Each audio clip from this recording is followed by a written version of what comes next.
Hello, everybody. I'm Valerie Worthy, and I'm really excited about presenting to you our patient navigation model.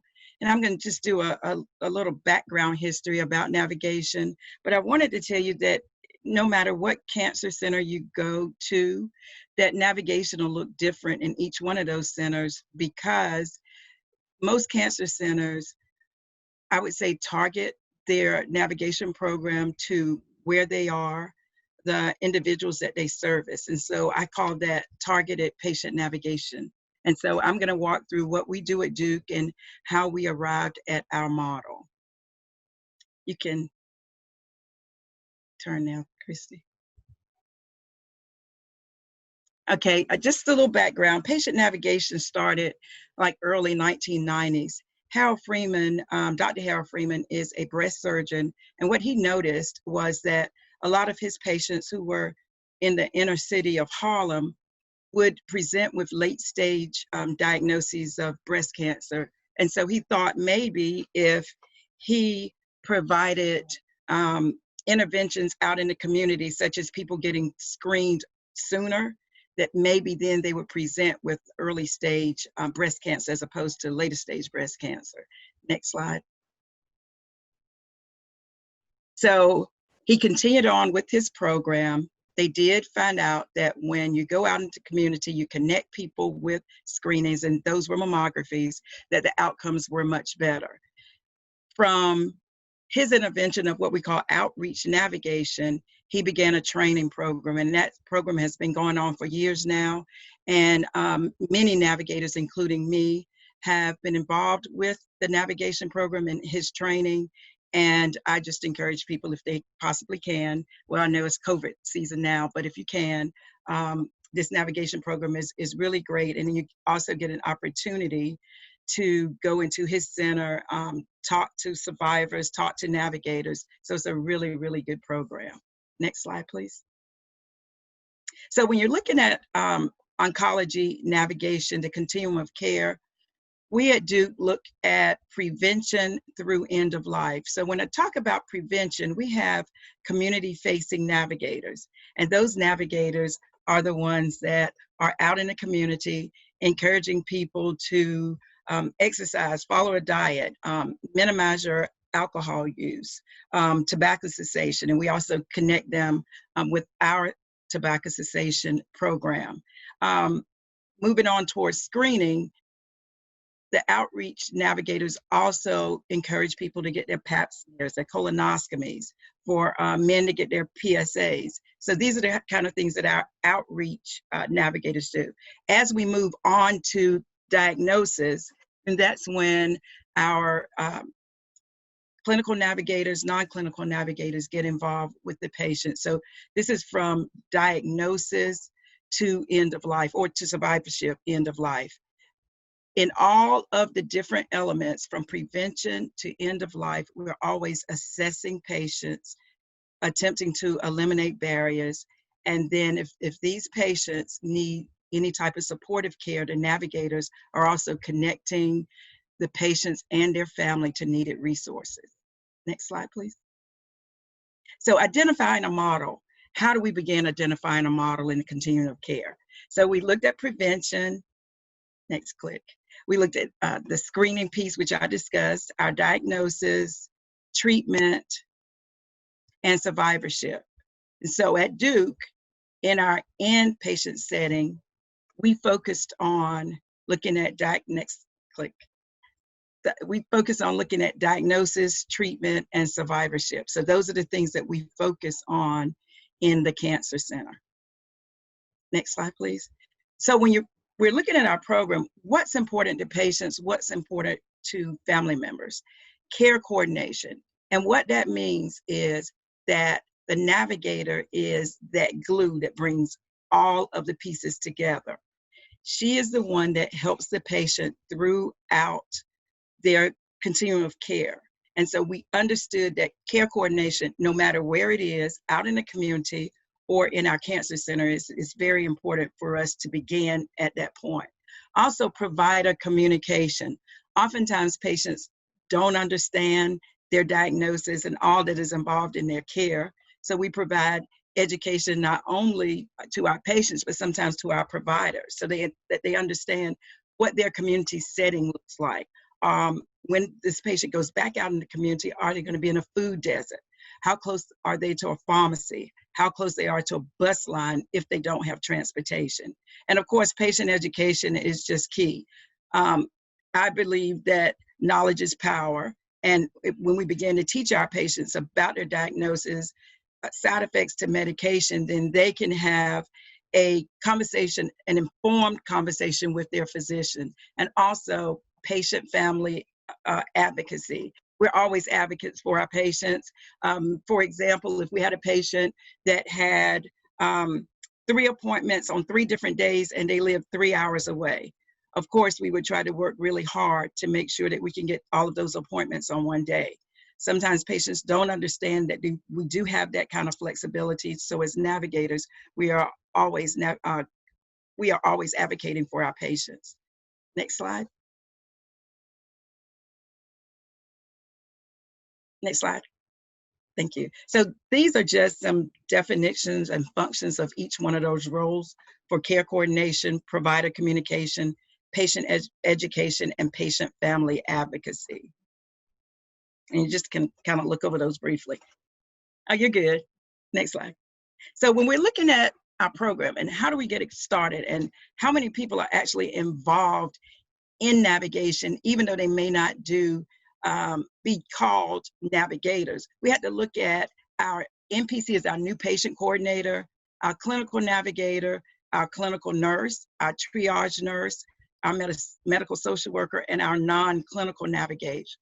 All of these different people do different things to get our patients to and through their care. So when we look at our new patient coordinator, for the most part, that is the first patient, that is the first person that our patients talk to.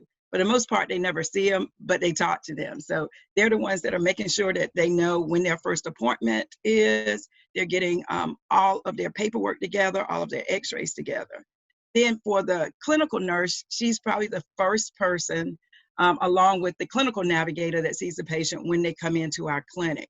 So we make sure that as a clinical navigator, all of those different touch points. So you'll see here, clinical navigator doing diagnosis, treatment, and end of treatment. We found out, and research suggests that these are some of the critical times that patients are nervous and have a high distress level. So we want to make sure that at every stop that patient is assessed using our distress screen tool, so that we'll know then, do they need other services, supportive care, those kinds of things.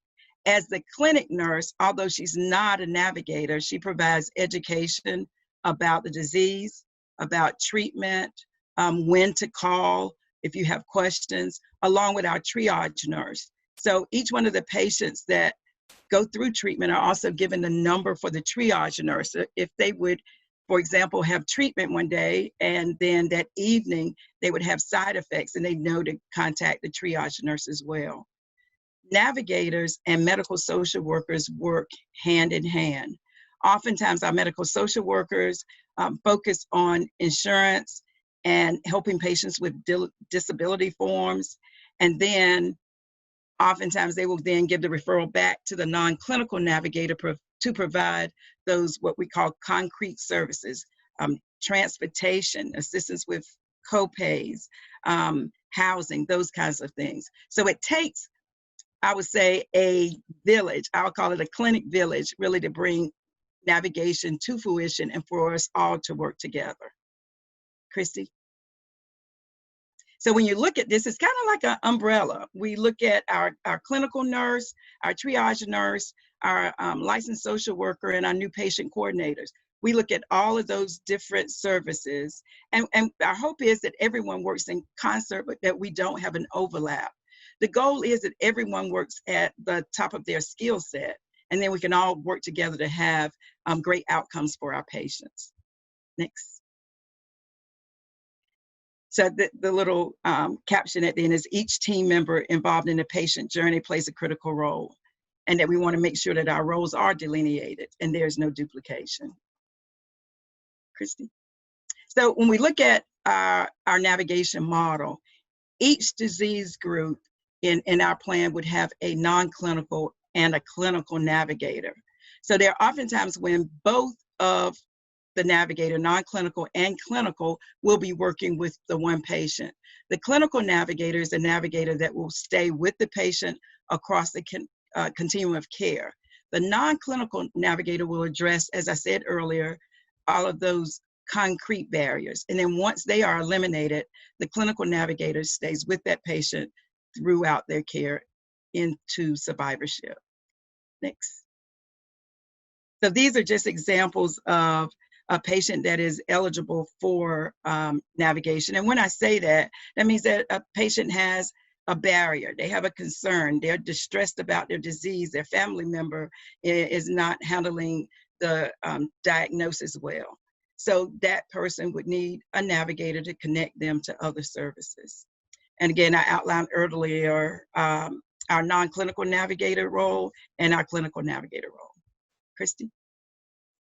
So here we go, our longitudinal patient navigation matrix model. And so thanks to Dr. Paterno and Dr. Corbett, they worked together to have a wonderful model. But as I was building up to this, I wanted to show you how many different disciplines and people are involved in this care for it to come to fruition.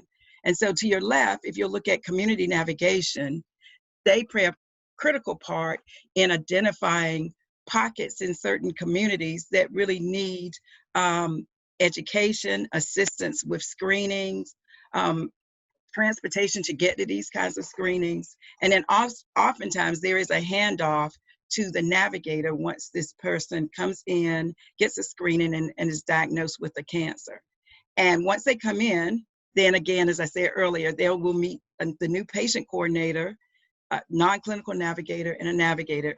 And as I said earlier, the clinical navigator stays with that patient throughout the care.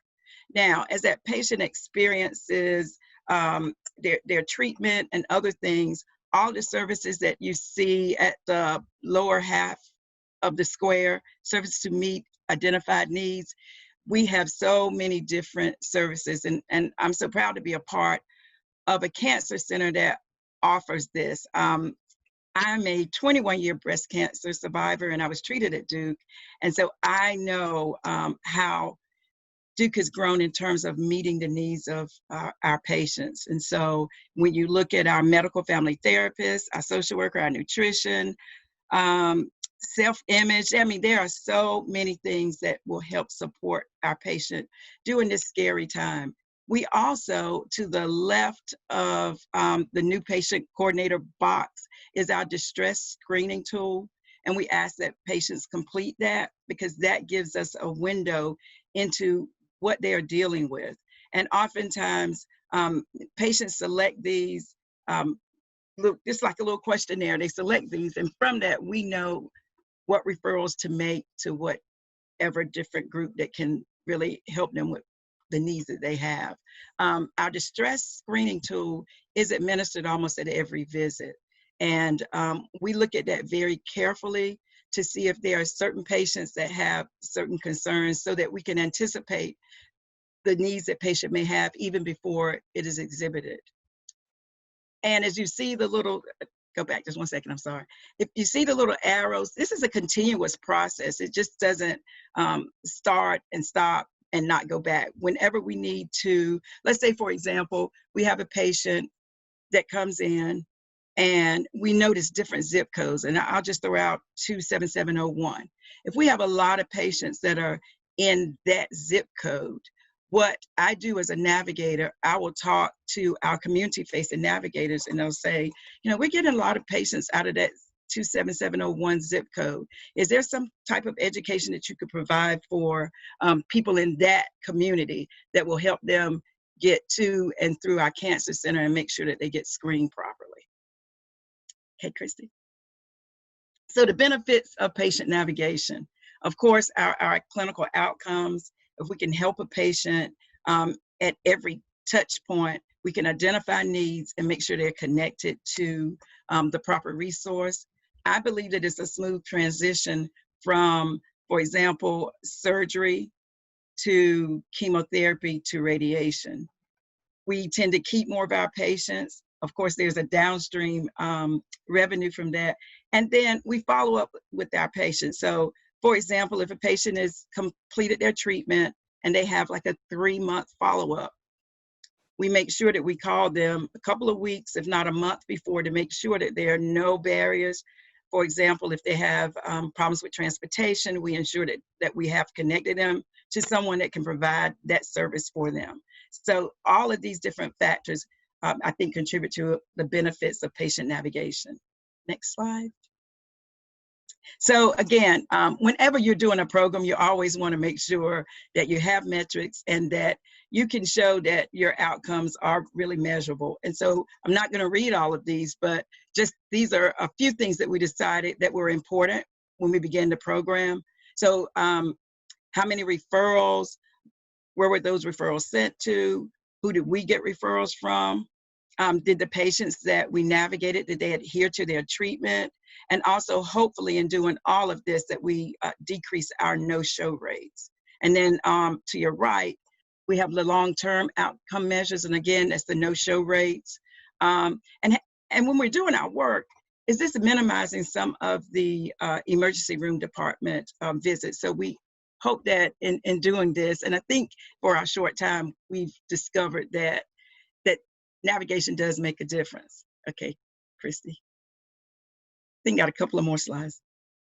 And this was kind of like just our navigation process, how we all got together, planned it, worked together, and also did our pilot for our teen and young adult.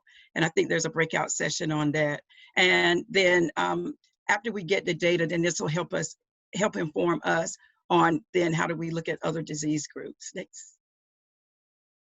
And then for me as a patient navigator, I'll look at our data. I'll administer, we have an assessment for each disease group to see what type of navigation works for them. And then we'll recommend the navigation services that that disease group needs. Next. And so our take-home message is that no patient that comes to Duke Cancer Center should feel alone. We have enough services and people that really care to provide these services. So when you walk in, you are embraced. We want to walk with you through this journey, so you're never alone.